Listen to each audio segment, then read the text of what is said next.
Oh, excuse me. I've just been nursing a nosebleed because I've paid through the nose to import this Sony A90J Master Series OLED from the States because it is not available in the UK where I'm based yet. These days, I rarely have the patience to wait for things to happen. 2 minutes and I'm out the door. So let's unbox this TV and see what we have.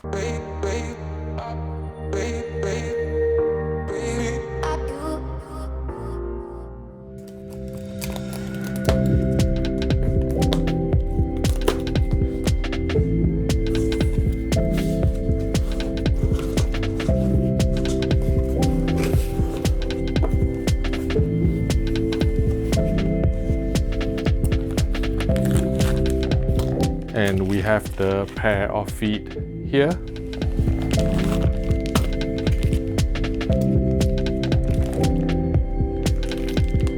We'll put this aside.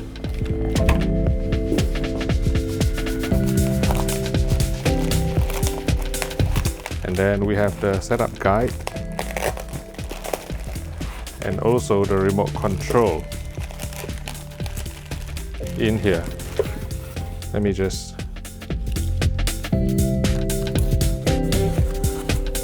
get this out.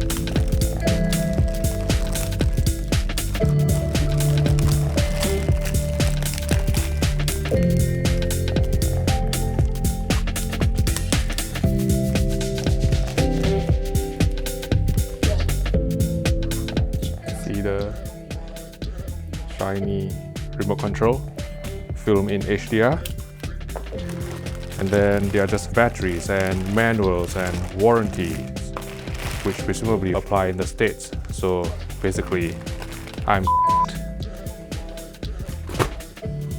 and then what I will do is to try and lift this box up.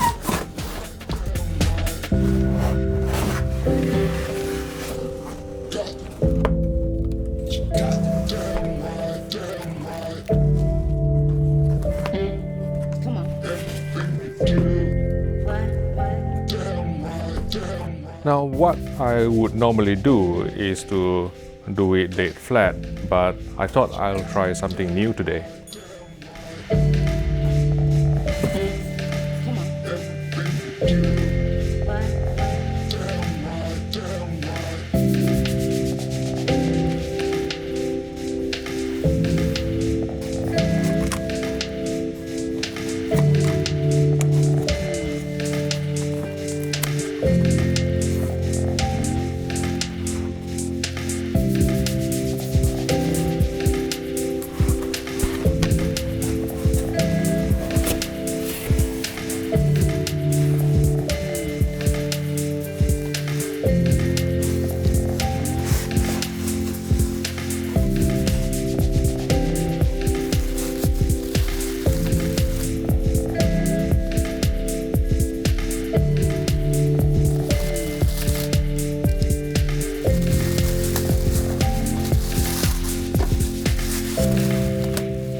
So some of you asked me how I normally lift these TVs myself, and the answer is by sheer brute force.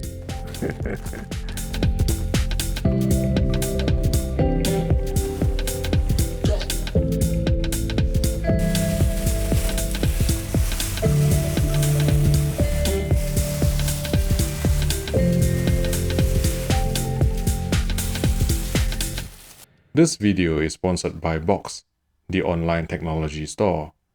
Visit box.co.uk for the best deals on TVs, soundbars, and all your other technology needs. So this Sony A90J appears to be dual voltage, as you can see from the label here. So I just plugged a kettle lead into this TV and then hooked it up to a UK power socket, and then, hope for the best. I mean, this experience is not going to be as nerve-wracking as when I unboxed the VIZIO OLED, because that was my first time. But, let's see what happens. Obviously, I would like this to be working well.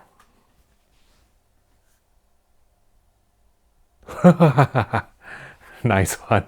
So, I'm just going to go through the setup process here very quickly.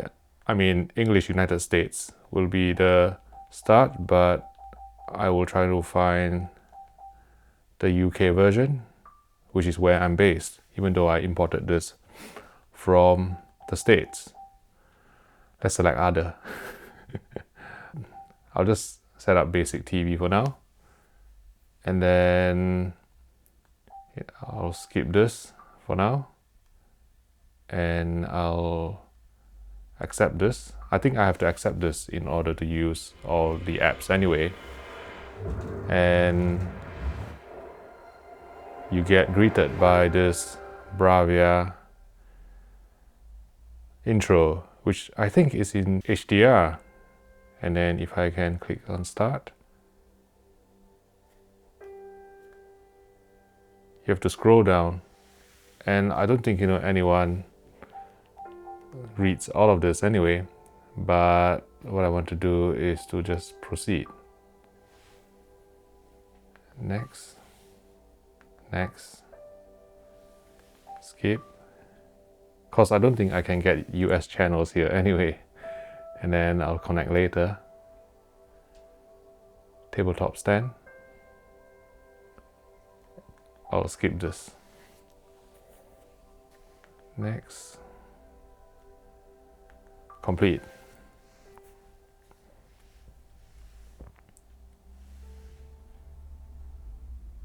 Okay, I think this is going to be the new Google TV interface that is found on Sony TVs, and because I haven't actually hooked it up to my home Wi-Fi network because I wanted to speed up this video, so maybe this will be different from what you will see in your home. But what I'm going to do now is to just briefly go through the picture settings and try to explain some of the more common ones. So under picture mode, you can see that you have various options ranging from standard, which is the out-of-the-box default picture preset. It may be a bit on the blue side, and generally I think custom is the most accurate for nighttime viewing. And if you are playing a game, you may want to use the game mode for the lowest input lag, but we'll go to custom for now. And then one of the first things that you should always do is to disable the ambient light sensor, because it will automatically change the picture on screen depending on the ambient light that is detected on the sensor on the TV. And then we'll go into the brightness submenu, and then brightness will determine the light output. This is similar to OLED light on LG OLEDs. Contrast will determine the digital white level. Gamma will decide how the input video signal is being translated to the picture on screen, especially in terms of the midtones. If you want a brighter picture for daytime viewing, you should move gamma up, but we'll leave it at -2 for now.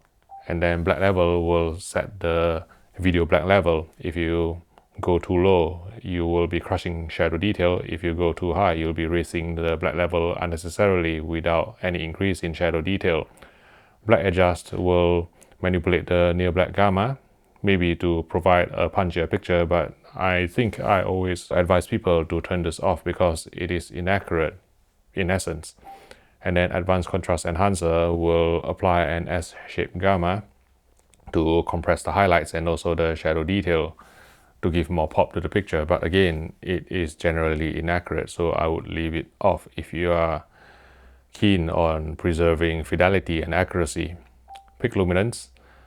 This decides the amount of subpixel boosting that this Sony TV is using, and I think if you are watching HDR, it should always go to high automatically, and then you have low, medium off as well. I forgot to peel off the sticker. Should I do that now? Nah, I'm just too lazy to woke up from my chair because it's been a long day.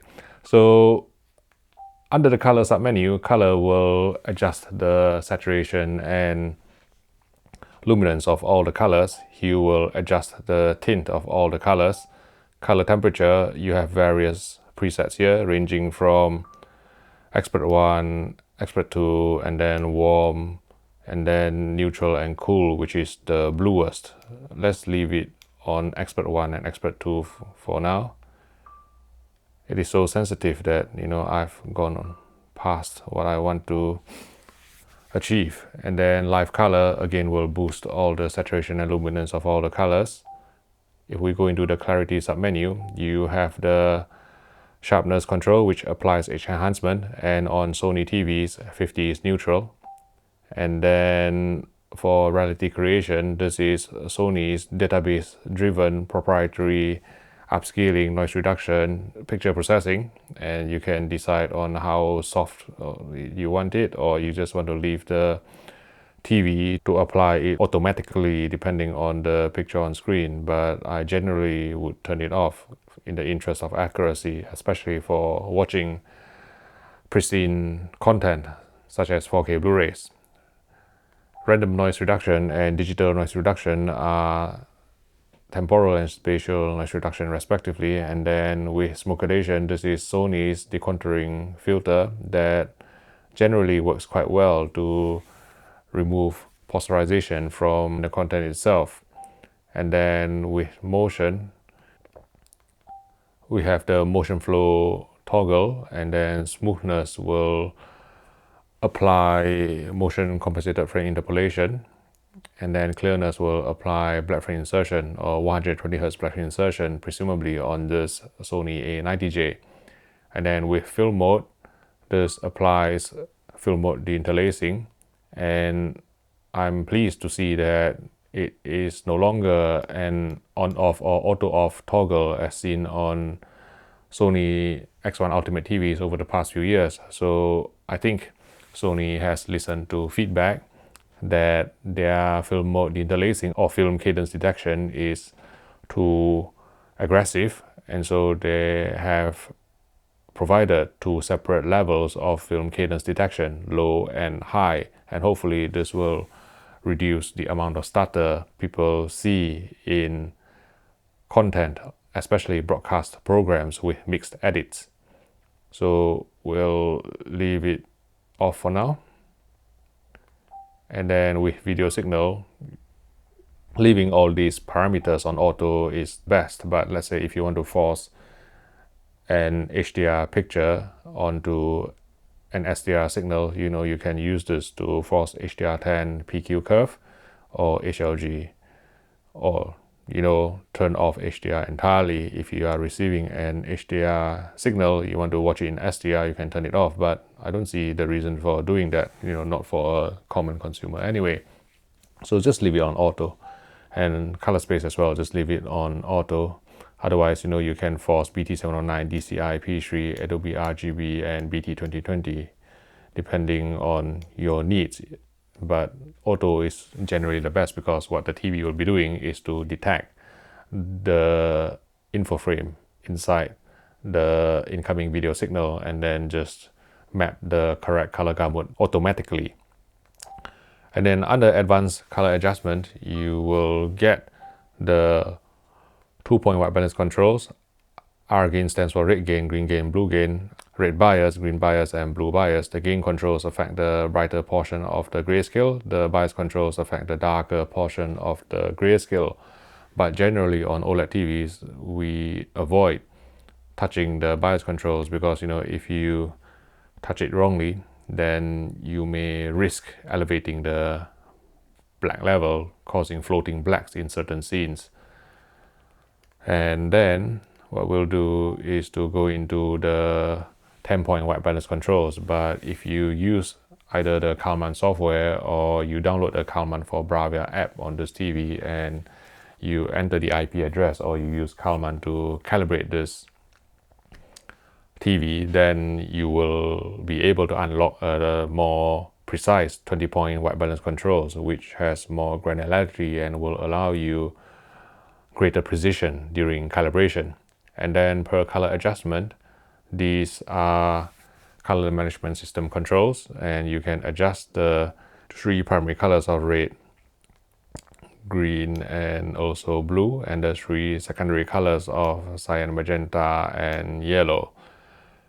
Because you are able to adjust the hue, saturation, and lightness or luminance of each of these colors, we call this an HSL based color management system, or CMS.